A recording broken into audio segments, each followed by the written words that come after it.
el tema de hoy es, en términos generales, los recursos naturales. ¿Alguien podría definir en palabras sencillas lo que son los recursos naturales? ¿Qué comprenden ustedes por recursos naturales?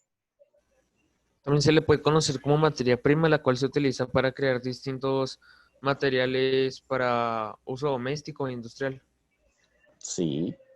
¿Qué otra O forma? también simplemente las cosas de que no están en el mismo mundo, por ejemplo, agua, los combustibles fósiles que son a partir del petróleo, que fueron orgánicos en su momento, lo que es el aire, árboles, madera y minerales y todo eso. Listo, bueno. En términos generales, los recursos naturales son todos los elementos de la naturaleza de los cuales puede hacer uso el ser humano.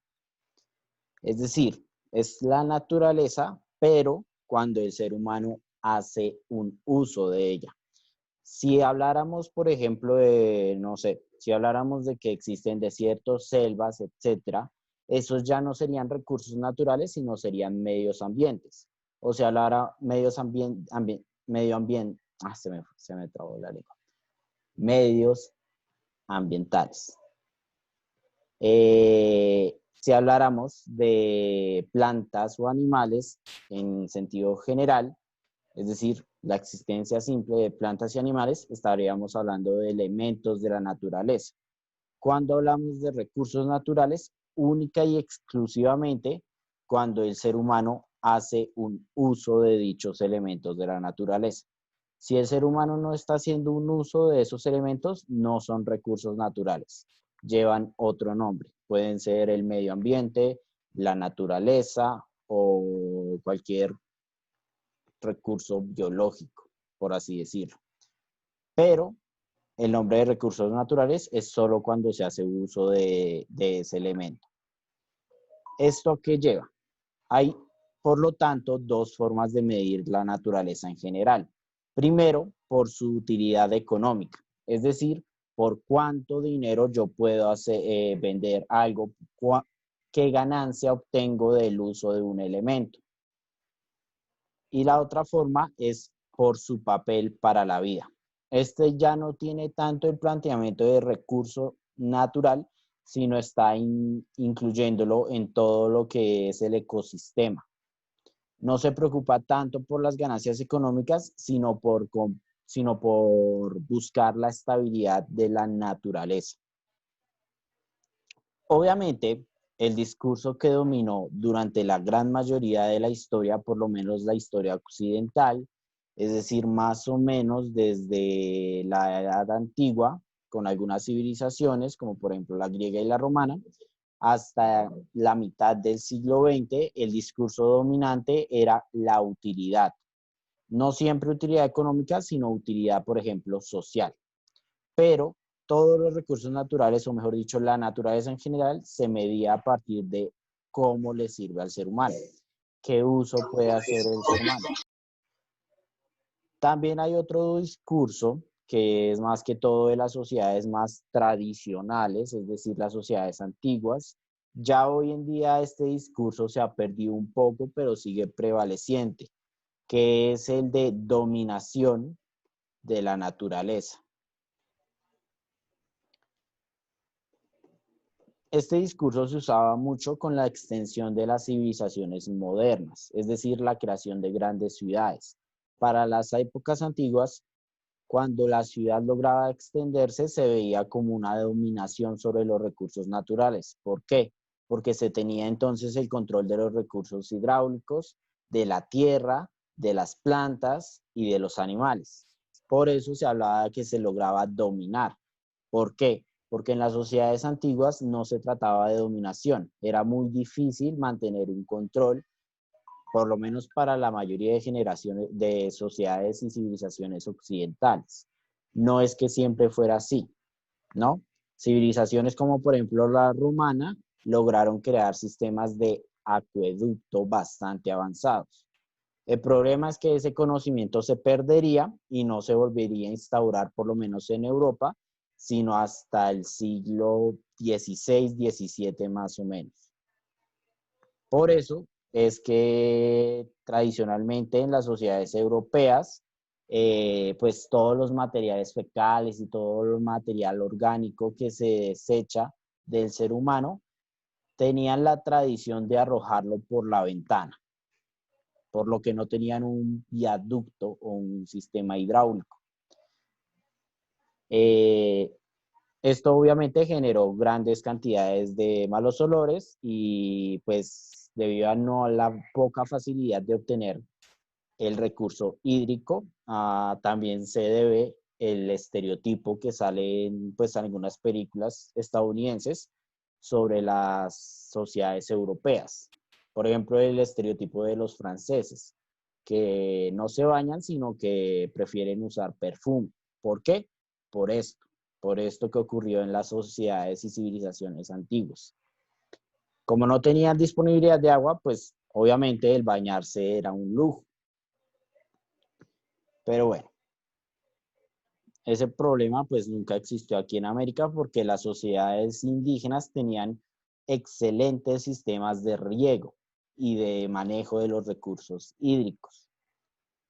Y ya después, cuando llegaron los españoles, pues ya había empezado a desarrollarse un poco todo el sistema de viaductos, entonces estas problemáticas no eran tan frecuentes acá. Bueno,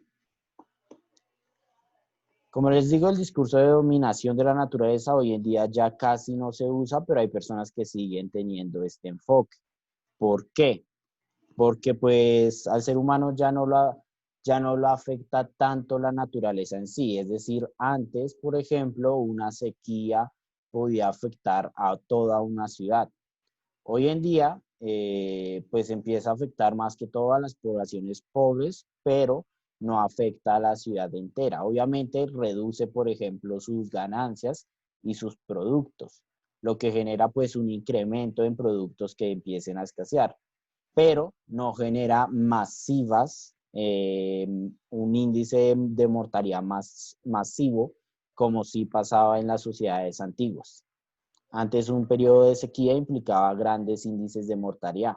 Hoy en día esta preocupación solo es para los países subdesarrollados. Los desarrollados pues tienen una reducción de este tipo de problemáticas. Bueno, hay diferentes formas de clasificar los recursos naturales, pero pues nosotros nos vamos a concentrar solo en dos, según su uso y según su recuperabilidad. Según su uso, es el uso que puede hacer el ser humano de ellas. Por ejemplo, están las que son de carácter vital. ¿Qué significará que sean de carácter vital? Que son necesarios para la vida. Exacto. Son los recursos naturales completa y totalmente necesarios para la vida. Por ejemplo,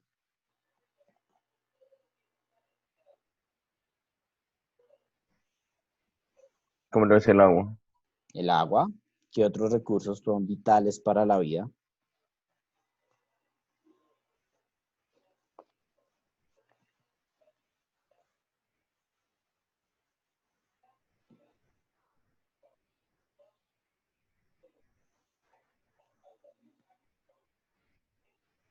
¿Qué se les ocurre? La luz. Las plantas. Bueno, la luz no tanto, pero las plantas, o mejor dicho, el sistema biológico, sí.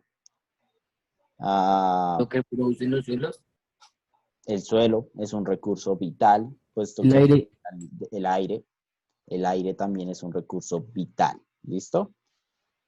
Obviamente tengan en cuenta lo siguiente, clasificar un recurso natural en uno de estos tópicos no quiere decir que lo anula en los demás. Siempre depende de lo que se esté mencionando, es decir, siempre depende del contexto. ¿Por qué? Porque unos recursos vitales también pueden ser clasificados en los recursos energéticos. ¿Qué significará esto de recursos energéticos? Los que se utilizan para producir energía, ¿no? Combustibles fósiles, el aire. Exactamente, son esos recursos que el ser humano utiliza para producir la energía que necesita. La electricidad, los sistemas solares, los eólicos, los hidráulicos, etc. Es por eso que varios recursos pueden ir en diferentes tópicos. Todo depende de lo que estén hablando, todo depende del contexto. Si están hablando de los recursos energéticos, pues entonces hay que ponerlo en contexto. Si están hablando de los recursos vitales, lo mismo, depende del contexto. Bueno, por último, se encuentran los recursos minerales. Estos son separados aparte porque pues si bien entran algunos en recursos energéticos, no es su único uso. No todos los recursos minerales se utilizan para los recursos energéticos. ¿Cuáles son los recursos minerales que sí se utilizan para la producción de energía? Digamos el carbón. El carbón. ¿Cuál otro? ¿Cuál es el fundamental?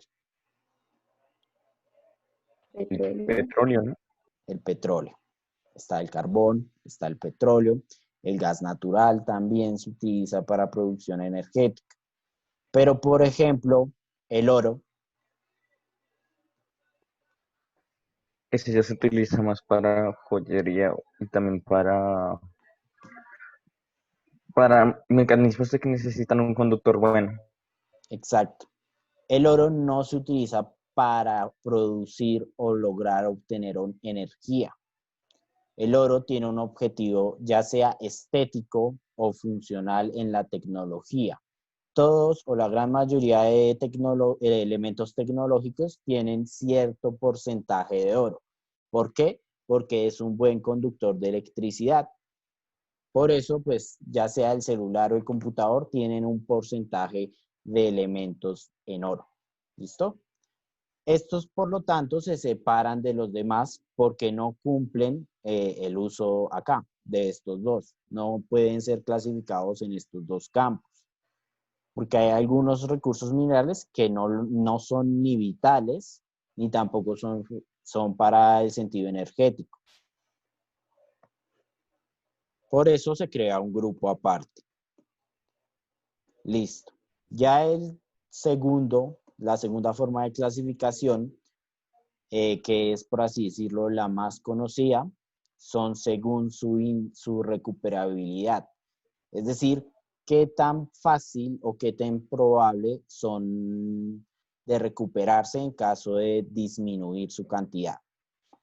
En primer lugar, se encuentran los recursos que tienen un carácter constante, es decir, son recursos que por más que sean usados por el ser humano, no tienden a disminuir en gran medida, sino que permanecen durante periodos de tiempo muy prolongados. ¿Cuál ejemplo de este tipo de recursos se les ocurre? La luz solar. Exacto, la luz solar. La luz solar, por más que el ser humano pueda hacer o que haga uso de la luz solar, esta es independiente al ser humano. Entonces, no tiene, por así decirlo, la probabilidad de acabarse según el uso de que este elemento haga el ser humano. Por eso es constante. Hay otros elementos que, por ejemplo, el aire, que también es constante. Si bien nosotros podemos contaminar el aire, igual sigue habiendo.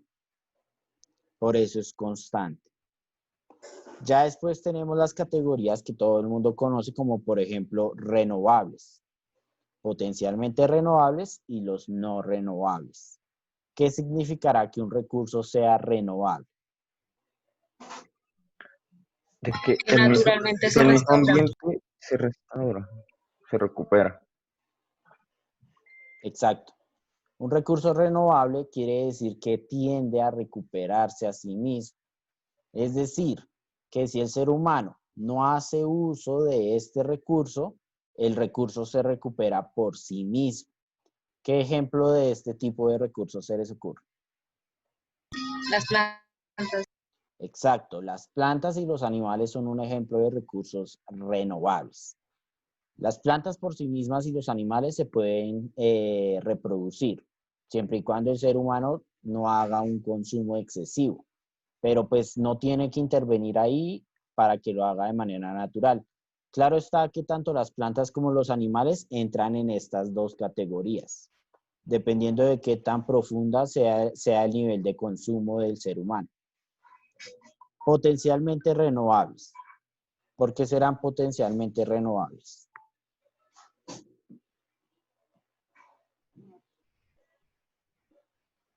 Porque son mayormente consumidas, son las que más se consumen o algo así. Sí, los potencialmente renovables tienen un índice de consumo mayor. ¿Qué implica esto? ¿Ni idea? Que deben regenerarse más rápido. Que se agotan más rápido, o sea, que si la Sí, persona, algo así. más que todo eso, que tienden a agotarse de una forma más veloz. ¿Por qué? Porque el ser humano hace un consumo mayor o más excesivo. ¿Qué pasa con los recursos potencialmente renovables? Los recursos potencialmente renovables tienen la capacidad de renovarse, pero dependen completamente de la posición del ser humano. Es decir, si el ser humano no deja de consumir de forma excesiva, este recurso no se puede renovar. Pero si el ser humano toma conciencia y empieza a hacer un consumo más pausado, más planeado, entonces el recurso se puede renovar. Estos recursos sí necesitan por obligación entonces la intervención humana. No intervención de que el ser humano sea quien lo salve, sino que el ser humano tenga un planteamiento para su uso. Por eso les digo que tanto plantas como animales entran en estas dos categorías de renovables y potencialmente renovables. Hay animales que, por ejemplo, las ratas, por ejemplo, ellas no necesitan del ser humano para mantener su reproducción. Pero hay otros animales que hoy en día están en peligro de extinción que sí requieren de la intervención humana, ¿verdad? ¿Qué ejemplos de ese tipo de animales existen? Se me ocurrió el panda, por ejemplo, tal vez. Exacto. El panda requiere de la intervención humana en cierta medida. Principalmente porque es producto de caza y porque la extensión de la civilización reduce sus espacios de vivienda, por así decirlo, sus hábitats.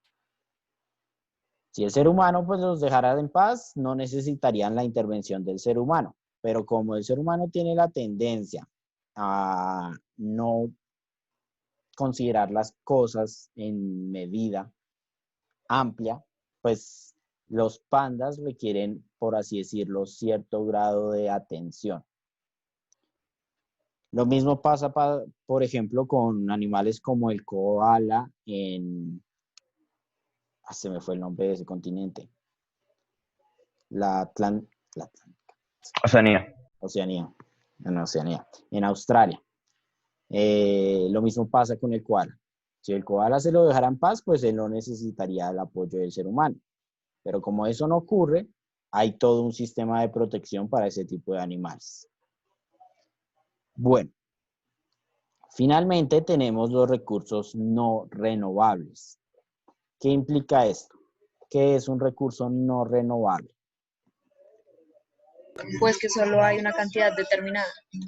Sí, exacto. E implica otra cosa más que todo vinculada al tiempo. Que por más de que pase el tiempo no se va a volver a generar. Sí, más o menos es eso. Se reproduce más rápido, o sea, para que se vuelva a regenerar es más lento. O sea, por lo que si usted gasta, eh, digamos 20 litros de petróleo en, digamos, 3 días, para recuperar eso van a pasar cientos de años y así con varias cosas. Exactamente. Es por eso que son recursos no renovables.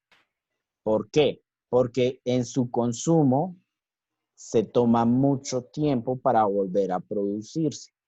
Un ejemplo o los ejemplos más comunes de estos recursos no renovables son los recursos mineros. Todos estos recursos mineros como el petróleo o el gas natural toman muchos años para volver a surgir. Es por esto que si se agotan, no hay nada que el ser humano pueda hacer, sino esperar. Cualquier forma de intervención humana es, por lo tanto, inútil. Por eso se les llama no renovables, porque no importa lo que el ser humano haga, si los termina de consumir por completo, ya no se generan de una manera veloz o lo suficientemente rápida. Bueno, ese es el sistema de clasificación. Ahora, tenemos que hablar cómo se relaciona el consumo y los recursos naturales. ¿Por qué? Los recursos naturales por obligación están vinculados al consumo. ¿Por qué? Para que sean recursos naturales, el ser humano tiene que hacer un uso de ellos. Es decir, tiene que consumir. ¿Listo? Existen muchas teorías sobre el vínculo entre el consumo y los recursos naturales. Sin embargo, hay dos dominantes. La primera de ellas es comprender la limitabilidad de los recursos. ¿Qué quiere decir? Que hay que comprender que los recursos naturales son limitados y que por lo tanto hay que actuar en medida de ello. ¿Qué acciones se proponen con esta teoría? Reducir el consumo, reducir los niveles de consumo, crear programas para la protección medioambiental. Otro ejemplo de acciones con este tipo de teoría. Bueno, no se me ocurre más. Esta toma la perspectiva del límite y actuar en medida de este límite. En cambio, la otra teoría dominante es ya una teoría de comercio o economista, principalmente. Propone la inversión económica para subsanar los límites de la naturaleza. ¿Esto qué quiere decir?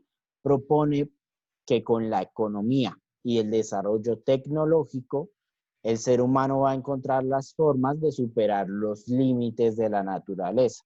Recuerden la ideología de dominación de la naturaleza se encuentra representada en esta teoría.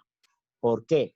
Porque algunas personas creen que en un futuro, y es que ellos son muy teóricos en esta parte, porque no proponen tanto mecanismos para lograrlo, sino que dicen algún día en el futuro el ser humano va a encontrar la forma de subsanar o de superar los límites de la misma naturaleza. No proponen realmente nada, sino que dicen, o bueno, confían en que en el futuro vamos a llegar a una respuesta. Esa es toda la teoría de este tipo de personas. ¿Cuál ustedes consideran que está, por así decirlo, más cerca a lo correcto o es la más adecuada? La más adecuada podría ser la limitabilidad de los recursos, puesto de que sí tenemos una cantidad, y aparte con la segunda es de que sí, mucha teoría, pero lo que usted mismo dijo, de que no proponen y si no tenemos ninguna idea de cómo hacerlo, pues de momento tocaría preservarlos y utilizar lo justo, lo que necesitemos nada más, no siendo avariciosos ni utilizándolo en cosas de que de verdad no lo necesiten. O poniendo alternativas a estos mismos. ¿Listo? ¿Alguien más? ¿No hay nadie que apoye la segunda teoría? En la sociedad moderna esta segunda teoría se ve bastante apoyada. No sé si lo han notado. Se ve apoyada en un medio de entretenimiento. Profe, ¿cuál es la segunda? Selecciónela, por favor. Esta de acá. La de subsanar por medio del desarrollo tecnológico y económico.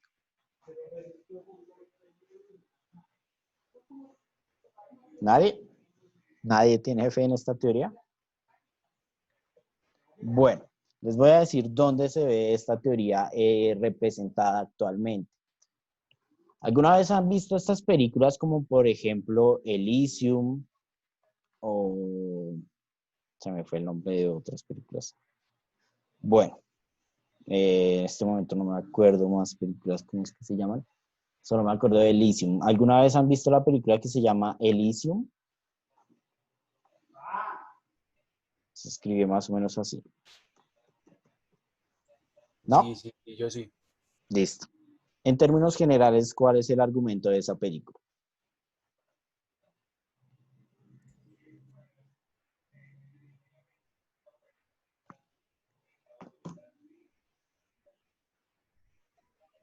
como que se Ah, acaban los recursos de la Tierra, entonces crean como una parte afuera del, bueno, no sé cómo se dice, bueno, afuera como una luna o algo así, no sé, para los ricos, los cuales puedan vivir allá, o sea, porque no se puede en la Tierra como tal. Exacto. Eso es esa película que se llama Elysium. Propone la idea entonces de que algún día se va a agotar los recursos naturales, pero la humanidad va a sobrevivir porque los ricos y la clase alta van a estar en el espacio evitando todo este desastre. Bueno, chicos, chicas, nos queda menos de un minuto, entonces salimos y volvemos. Y la grabación. Listo. Bueno, Hollywood utiliza mucho este discurso de que al final la humanidad termina ocasionando su propio apocalipsis, que al final la humanidad se termina extinguiendo, pero siempre sale el discurso también de la humanidad logra sobrevivir y a veces, pues siempre, o por no decir que siempre, logra sobrevivir por la intervención de la tecnología.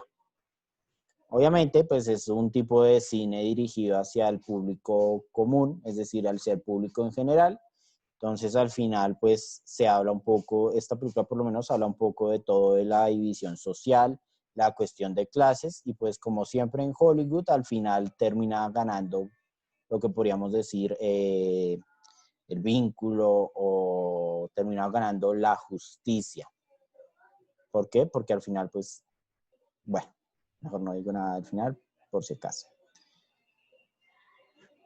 Como les venía diciendo entonces, la sociedad tradicional en la historia, el pensamiento dominante sobre la naturaleza era ver cómo hacíamos uso de la naturaleza. ¿Qué pasaba? En ese periodo de tiempo, la naturaleza parecía tan extensa, parecía que los recursos naturales eran tan grandes en comparación al ser humano, que se tenía la idea de ilimitabilidad, de que realmente nunca se iban a acabar, de que siempre iban a haber recursos en la naturaleza. Sin embargo, empiezan a haber cambios en el siglo XX, cambios que comenzaron en el siglo XIX. ¿Qué ocurre durante estos 2 siglos? ¿Quién se acuerda? ¿Qué cambio pudo haber?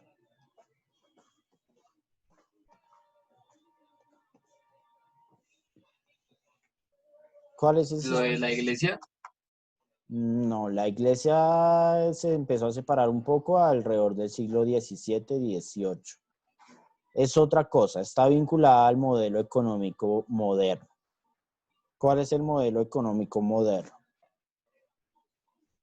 Explotar los recursos mucho más que cualquier otra cosa del planeta. Es una forma de verlo. ¿Cuál es el nombre que tiene este modelo? Capitalismo. Exacto, capitalismo. Es decir, el capitalismo comienza a desarrollarse entre el siglo XIX y el siglo XX. Todo este proceso que empezó a incrementar la cantidad de recursos de recursos naturales que consumimos se llama revolución. ¿Qué revolución fue? la revolución industrial. Exacto, la revolución industrial. La creación de industria incrementó la cantidad de recursos naturales que consumimos. ¿Por qué? Porque en primer lugar había incrementado la población, entonces había incrementado las necesidades. Por lo tanto, incrementaron los consumidores. Y si aumentan los consumidores, la producción tiene que aumentar. ¿Qué otro cambio se generó? Las nuevas tecnologías. Algo que 10 personas hacían en una hora se redujo a casi o más de la mitad. Es decir, entre 5 o menos personas empezaban a hacer el trabajo de 10. Hoy en día, pues una sola persona puede hacer el trabajo de 10 y en algunos casos hasta de 20 personas. Depende de qué tan desarrollada tecnológicamente esté esa empresa.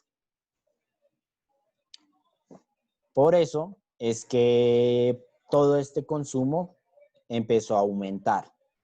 Y como todavía se tenía la idea de que los recursos naturales eran ilimitados, no hubo una preocupación real. Ya en el siglo XX, principalmente a mediados del siglo XX, comienza a surgir la preocupación por el ambiente y comienza a surgir las teorías sobre el cambio climático. La gente comienza a proponer que todas nuestras acciones habían tenido una consecuencia sobre la naturaleza y que hoy en día se está generando un cambio climático. Este cambio climático se traduce en temperaturas más altas o más bajas, en un incremento de las mortalidades en animales y en vegetación, entre muchas otras consecuencias, ¿verdad? Bueno, ya a mediados del siglo XX comienza a desarrollarse, pero comienza a desarrollarse principalmente por un hecho. En primer lugar, un hecho ocurrido entre la época de 1960 y 1980, el cual es la concentración de la población en los países en vías de desarrollo.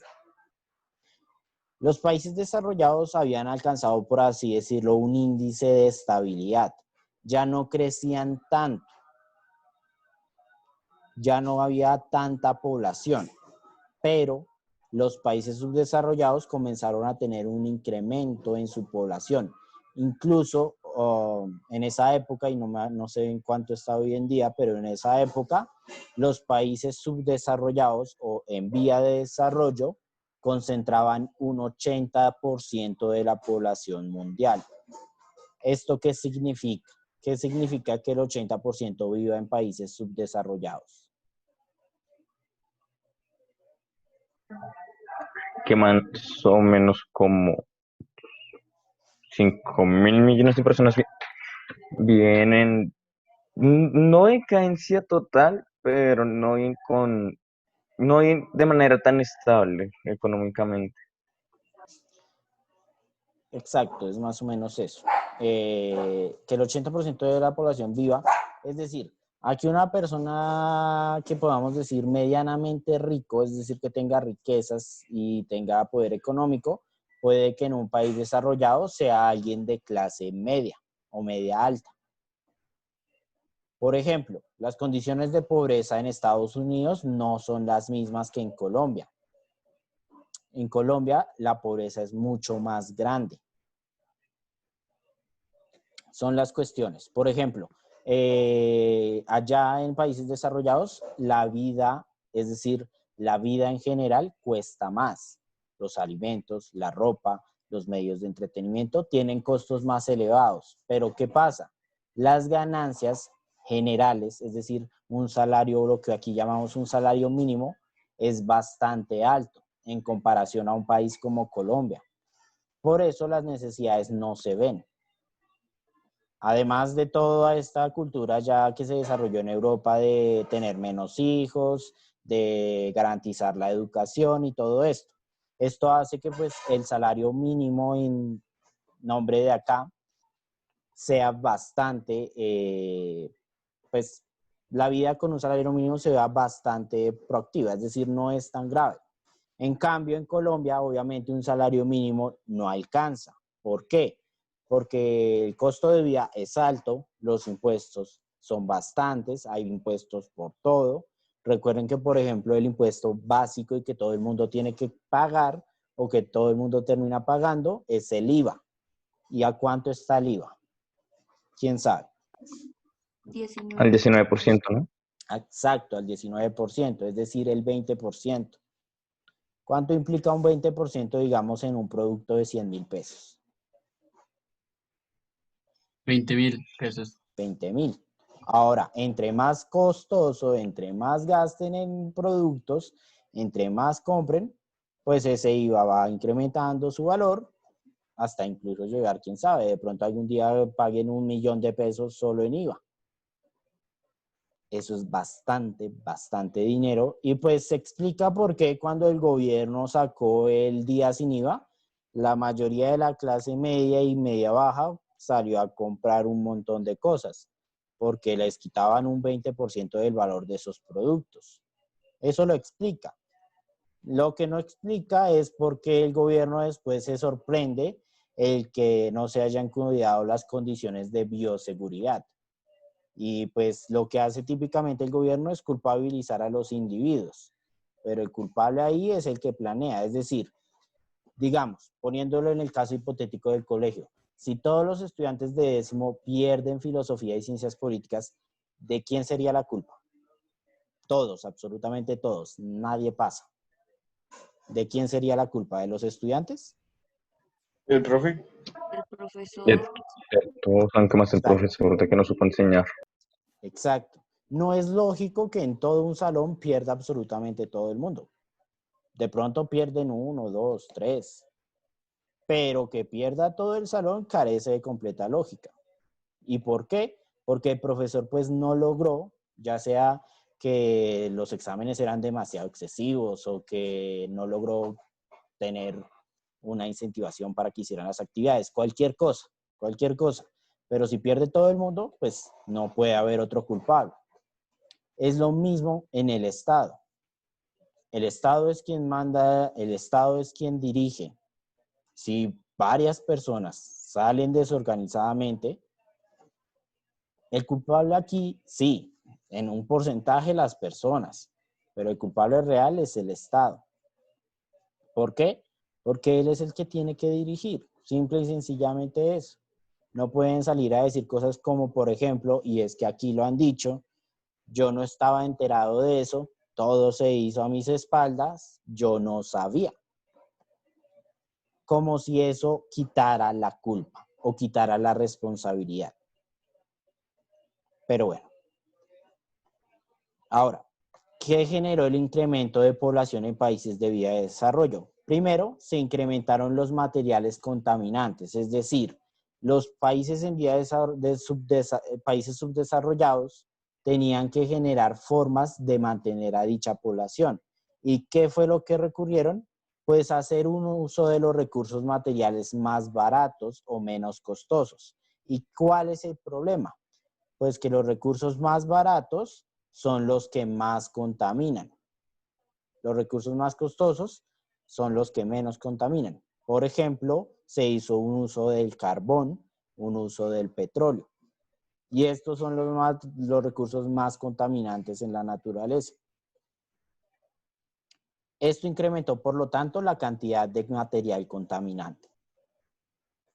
La otra preocupación de los países desarrollados es el incremento en las migraciones. ¿Por qué? Tanta población con tan pocos recursos económicos hace que gran parte de la población viva en condiciones poco óptimas y en algunos casos de miseria. ¿Cuál es la solución a la que llegan las personas comúnmente en estos casos? ¿Hacia dónde viajarán? Todavía siguen viajando a los mismos lugares. ¿Me podría repetir la pregunta, por Al favor? primer mundo, ¿no? Lo que son Estados Exacto. Unidos y por allá en la parte de África pasan a Europa. Exacto. Toda esta gente que veía cómo no tenía condiciones para vivir en sus países, se movilizó a los países desarrollados, Estados Unidos o Europa, y en algunos casos algunos países de Asia, como por ejemplo Japón. China en ese tiempo no. Bueno, ya China un poco empezaba a subir un poco su escala, pero pues China antes estaba en condiciones pues, de subdesarrollo. Ya después avanzó bastante rápido, pero bueno. Esta fue, por lo tanto, la mayor preocupación para los países para los países desarrollados, porque empezaban a ver cómo incrementaba la población de una manera, pues, ilegal. Eran migrantes ilegales y en algunos casos migrantes legales. Y por eso comenzaron a preocuparse de lo que estaba ocurriendo en los países subdesarrollados, porque toda esa población comenzaba a venirse a los países desarrollados y ellos no tenían políticas para controlar esta situación. Estos dos fueron los principales factores por los cuales comenzaron a haber una preocupación por el cambio climático y por la naturaleza. En la época del 70 se desarrolla, por lo tanto, una preocupación doble, una preocupación por el desarrollo económico y por la protección del medio ambiente. Ya no es solo que se genere ganancias, sino que debemos cuidar la naturaleza. Esa es la idea teórica, es la teoría dominante. No puedo decir que la ideología dominante porque muchos países han demostrado tener poca proactividad para la protección medioambiental. Por ejemplo, Estados Unidos con su presidente Donald Trump. ¿Alguien sabe qué dijo Donald Trump sobre el cambio climático? De que esa vaina no existía y Es que falso, sí. lo del calor ni que nada, sí, por allá tenían nevadas muy fuertes y eso. Sí. Donald Trump es como ese viejito que todo el tiempo empieza a tener teorías conspirativas por todo, que como por ejemplo los uribistas en Colombia cuando dicen que pasa algo y eso es porque las FARC y el ELN, aunque a veces ni siquiera tengan nada que ver. Trump es como un presidente colombiano. Literalmente es así. ¿Por qué? Trump sale a decir que el calentamiento global, el cambio climático y el calentamiento global son un mito, que eso no existe. Y presidentes en Colombia han salido a decir cosas como eso. Por ejemplo, Juan Manuel Santos con un paro ciudadano. Sale a decir ese tal paro no existe. Obviamente la gente se le fue en contra. Ahorita Duque hizo una embarrada de ese estilo. ¿Alguien sabe qué fue lo que dijo? ¿Qué no ha dicho ese man? Que Pero ahorita. Colombia con P mayúscula. Ah, sí, Colombia. Hay Pero políticos que cuando se dirigen a Uribe le dicen presidente en vez de expresidente o senador. sí, eso también es una costumbre aquí de los uribistas. A los uribistas se les olvidó que la presidencia dura 4 años y gracias a Duque puede durar hasta 8. Porque el que hizo eso fue Uribe, para reelegirse.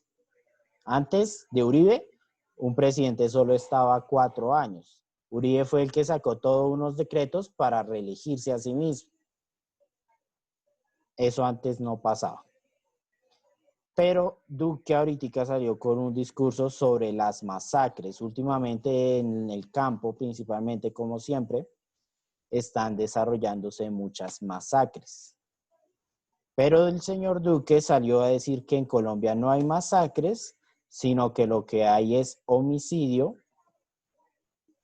en masa. Eso fue lo que dijo Duque ahorita, hace unos días.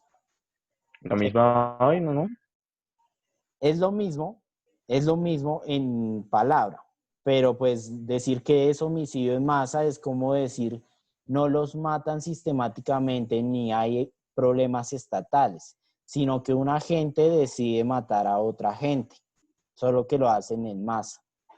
Por eso se debe usar el término masacre, porque es algo sistemático, es falencia del Estado y es parte de un conflicto estatal.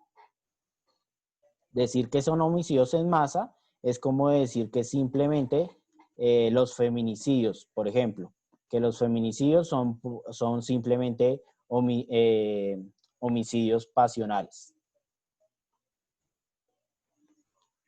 Son cosas que no se deben decir porque no son verdad.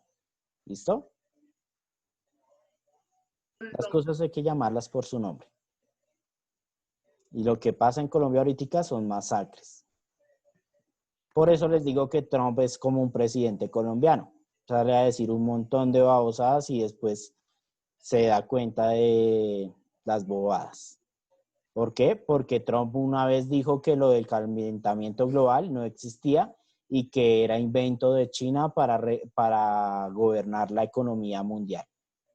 Literalmente lo dijo. Yo no estoy inventando nada, eso dijo Trump hace algunos años. Pero bueno, cosas que pasan en el mundo. Por ejemplo, presidentes hace unos meses todavía no creían decían que el COVID-19 era conspiración de gobiernos para controlar el mundo. Lo chistoso es que después esos mismos presidentes que decían eso se contagiaron menos mal de COVID-19. Uno no debe alegrarse del mal de ajeno, dicen. Lo raro es que yo usualmente sí me alegro del mal ajeno. Pero bueno. Ahora, ¿qué ocurre? Todo el cambio climático y el calentamiento global han generado problemáticas medioambientales. Dichas problemáticas medioambientales son bastante variadas. Aquí solo voy a mencionar las más destacables o más preocupantes. La primera de ellas es la deforestación. ¿Qué implica esto de deforestación? De que quitamos grandes porciones en los de que hay árboles y plantas para, bueno, normalmente, ¿no? De que para tener más ganado, ¿no?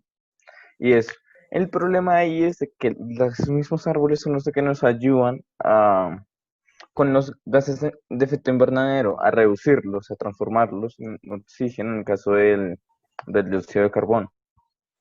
Exacto, la deforestación es cuando se quitan grandes porciones de árboles y de plantas naturales para dejar un terreno llano. ¿Por qué se quiere un terreno llano? Porque el terreno llano es vital para las grandes producciones agrícolas y ganaderas. Y también pues para que habite gente.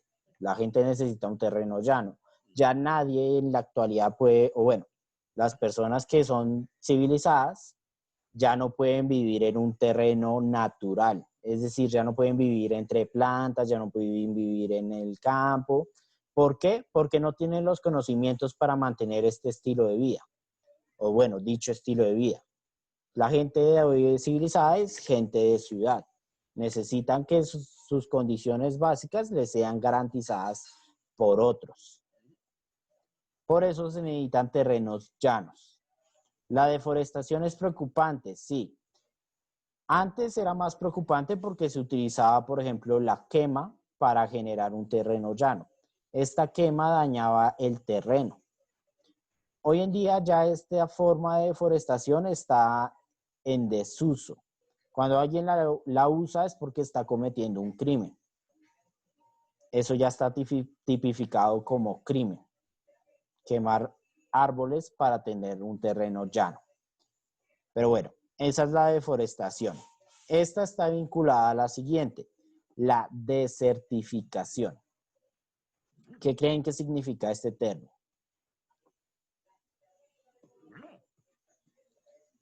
Desertificación. ¿Qué les hace pensar esta parte? Tal vez dejar algún lugar de aspecto desértico. Exacto. Un tipo de clima es el clima desértico. Es decir, son terrenos áridos, con pocos recursos hídricos, la tierra está seca, hay poca vida natural o pocas plantas, por decirlo de alguna manera. Este es el proceso de desertificación. ¿Qué pasa? Con niveles de consumo excesivo, con niveles de plantación constante, sin un sistema de planeación, los suelos tienden a secarse. ¿Por qué? Porque no reciben la cantidad de agua suficiente para mantenerse vivos. Este proceso de desertificación se ha dado en varios lugares. Por ejemplo, África. Los desiertos de África se han ido extendiendo más y más. ¿Por qué? Porque no se da ese cuidado del suelo. Eso es lo que se llama desertificación. Cuando un suelo ya deja de dar la misma cantidad de vida, es decir, el suelo se vuelve estéril. Eso es una desertificación. Otra problemática medioambiental es la pérdida de la diversidad biológica.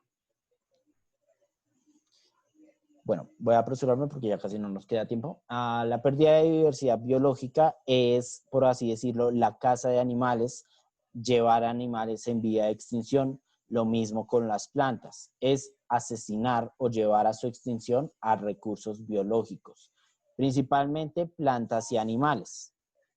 Una de las consecuencias de esto es, por ejemplo, la caza ilegal de especies en vía de extinción. Otra problemática medioambiental es pues la conocida calentamiento global. Las temperaturas de la Tierra se han elevado, en términos generales. Y otra es la contaminación del agua y del aire, ambos recursos vitales, pero que el ser humano ha ido contaminando con el tiempo. ¿Listo? Bueno, ¿alguna pregunta? ¿O todo está claro?